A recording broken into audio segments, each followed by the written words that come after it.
പരിശുദ്ധ പരമ ദിവ്യകാരുണ്യത്തിന് എന്നേരവും ആരാധനയും സ്തുതിയും പുകഴ്ചയും ഉണ്ടായിരിക്കട്ടെ.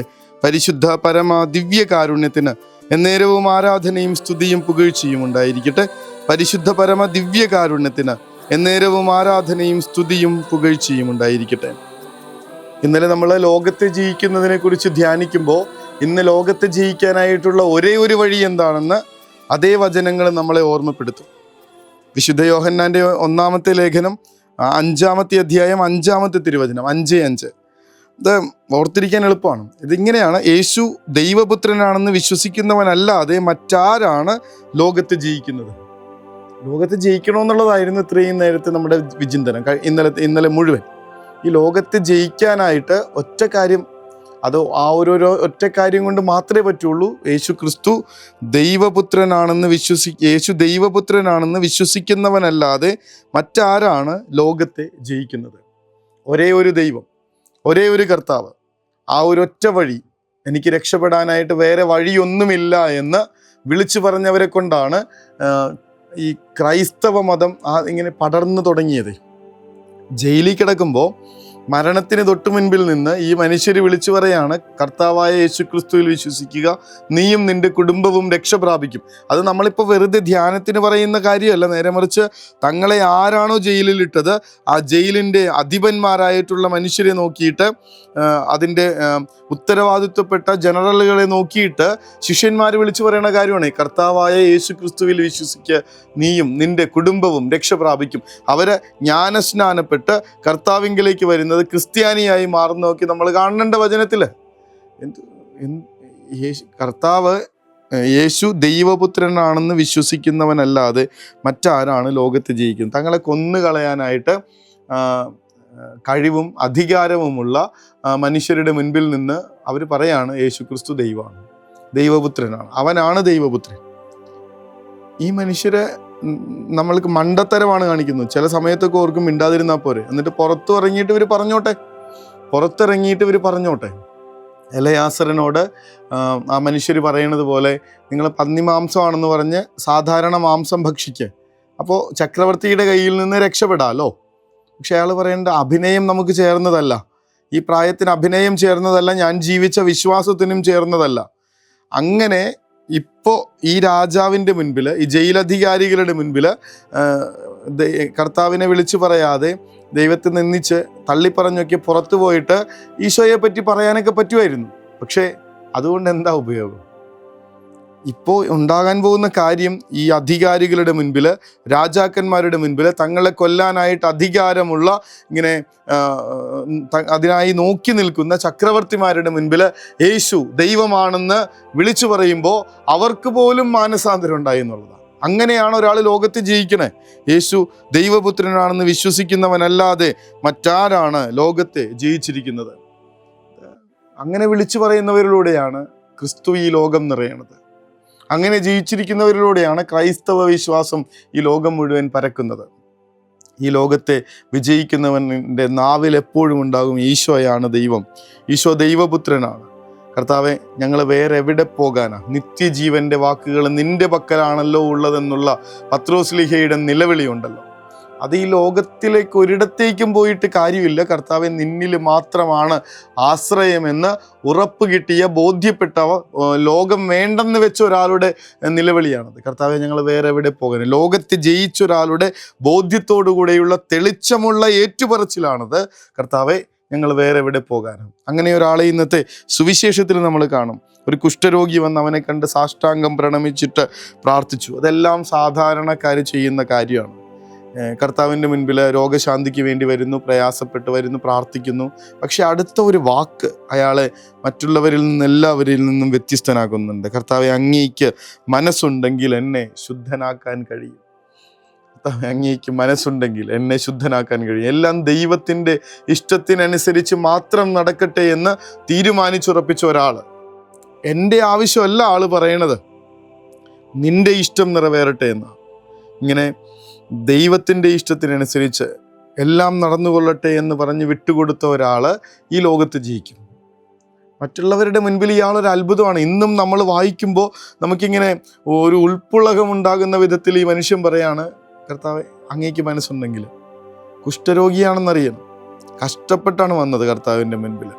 ഒരാള് ദേ കുഷ്ഠരോഗി എന്ന് പറഞ്ഞ് വിളിച്ചു പറഞ്ഞാൽ പിന്നീട് കല്ലുകൾ കൊണ്ട് ഇയാളെ മൂടും. അയാളുടെ മരണം ഉറപ്പാണ്.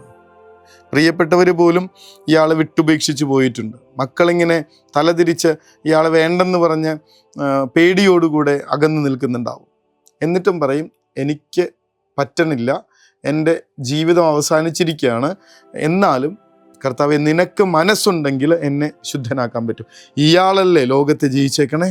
കാരണം തൊട്ട് മുൻപിൽ നിൽക്കുന്നത് ദൈവപുത്രനാണ്. അവൻ എന്നെക്കുറിച്ച് കൃത്യമായിട്ടുള്ള പദ്ധതികളുണ്ട്, അവൻ്റെതായിട്ടുള്ള രീതികളുണ്ട്, അവൻ്റെതായിട്ടുള്ള പദ്ധതികളും പ്ലാനുകളും ഉണ്ടെന്ന് ബോധ്യപ്പെട്ട ഒരാൾ പറയാണ്, നിനക്ക് മനസ്സുണ്ടെങ്കിൽ, ഞാൻ ഇങ്ങനെ പോകാനാണ് നീ തീരുമാനിച്ചിരിക്കണമെങ്കിൽ അങ്ങനെ നടന്നോട്ടെ. ആലോചിച്ച് നോക്കിയെന്നേ, ഇങ്ങനെ കർത്താവിനെ വിട്ടുകൊടുത്തേക്കണ ഒരാളെ ലോകം പേടിപ്പിക്കുന്നുണ്ടെന്ന് നിങ്ങൾക്ക് തോന്നുന്നുണ്ടോ? പ്രിയപ്പെട്ട ഒരാൾ മരിച്ചു കിടക്കുമ്പോൾ, ഒരു കുഞ്ഞ് മരിച്ചു കിടക്കുമ്പോൾ ആ പെങ്കൊച്ചു പറയാണ്, കർത്താവിൻ്റെ അടുത്തേക്ക് എൻ്റെ കുഞ്ഞിന് പോവാനായിട്ട് നേരമായി. ഭാര്യ മരിക്കുമ്പോൾ നമുക്കറിയാം, സാധാരണ ചേട്ടന്മാരൊക്കെ തകർന്നു പോകുന്നൊരു സമയമാണ്. അവൾക്ക് പോകാൻ നേരമായിട്ട് ഒരു പരീക്ഷയ്ക്ക് തോറ്റു പോകുമ്പോൾ പറയാണ്, ഒരു പയ്യൻ പറയാണ്, ശരിക്കും ഇതിനേക്കാൾ നല്ലത് എനിക്ക് വേണ്ടി കർത്താവ് കണ്ടുവച്ചിട്ടുണ്ടാവും, ഇതിനേക്കാൾ നല്ലത് കർത്താവ് എനിക്ക് വേണ്ടി കണ്ടുവച്ചിട്ടുണ്ടാവും.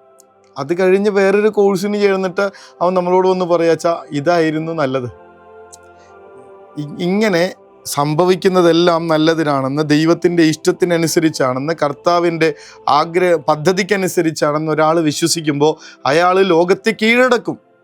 ഈ ലോകം നമുക്ക് മുന്നിൽ വച്ച് ഇങ്ങനെ നിരത്തിക്കൊണ്ടിരിക്കുന്ന നിരാശകളുടെയും പ്രയാസങ്ങളുടെയും സങ്കടങ്ങളുടെയും ഒക്കെ എല്ലാ ചതിക്കുഴികളെയും കവച്ചു വെച്ച് നമ്മൾ മുന്നോട്ട് പോകും. ഇതല്ല, ഇതിനപ്പുറവും ചാടിക്കടന്നവനാണെന്നൊക്കെ പറഞ്ഞിട്ട് കൂളായിട്ട് നമ്മൾ പ്രശ്നങ്ങളെ അതിജീവിക്കും. കാരണം കർത്താവിന് ഈ യേശു ദൈവപുത്രനാണെന്ന്, ആ കർത്താവിൻ്റെ ഇഷ്ടത്തിനനുസരിച്ച് കാര്യങ്ങൾ നടന്നാൽ മതിയെന്ന് നമ്മൾ തീരുമാനിച്ചതാണ്.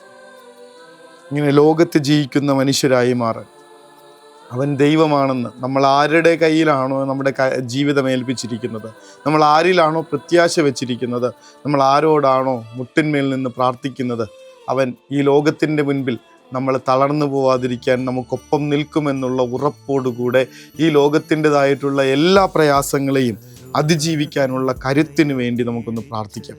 ഈശോയെ, അങ്ങ് ഞങ്ങളെ കൈവിടില്ല എന്ന്, അങ്ങ് ദൈവപുത്രനാണെന്ന്, അങ്ങേക്ക് ഞങ്ങളെക്കുറിച്ച് വിചാരമുണ്ടെന്ന്, അങ്ങേക്ക് പദ്ധതികളുണ്ടെന്ന്, അങ്ങയുടെ ഹിതമനുസരിച്ച് ഈ ജീവിതം, ഈ ലോകം പോയാൽ മതിയെന്ന് ഞങ്ങൾ ഉറപ്പായും വിശ്വസിക്കുന്നു. അങ്ങനെ വിശ്വസിക്കുന്ന ഒരാളെയും തകർക്കാൻ ഈ ലോകത്തൊന്നിനും പറ്റില്ല. കർത്താവെ, ആ വലിയ പ്രത്യാശയിലേക്ക്, ആ വലിയ ശക്തിയിലേക്ക്, കരുത്തിലേക്ക് ഞങ്ങളെ ആനയിക്കാൻ അവിടുത്തെ ആശീർവാദം തന്ന് അനുഗ്രഹിക്കണേ എന്ന പ്രാർത്ഥനയോടെ നമുക്ക് മുട്ടിന്മേലായി. പരിശുദ്ധ പരമദിവ്യകാരുണ്യമേ, അനന്ത സ്നേഹമേ, പരിശുദ്ധ പരമദിവ്യകാരുണ്യമേ, അനന്ത സ്നേഹമേ.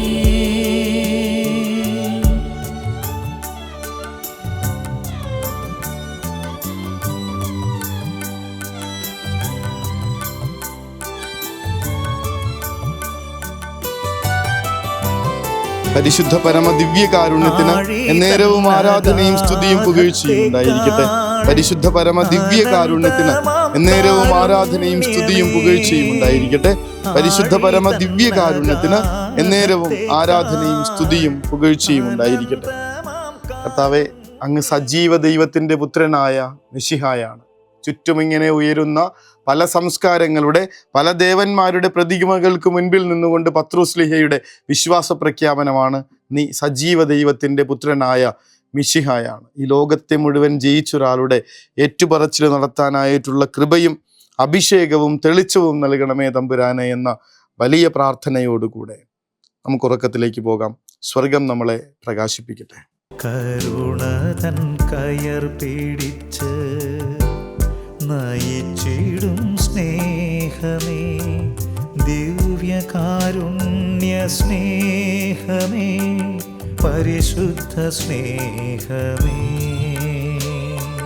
പരിശുദ്ധ പരമദിവ്യകാരുണ്യമേ, അനന്ത സ്നേഹമേ,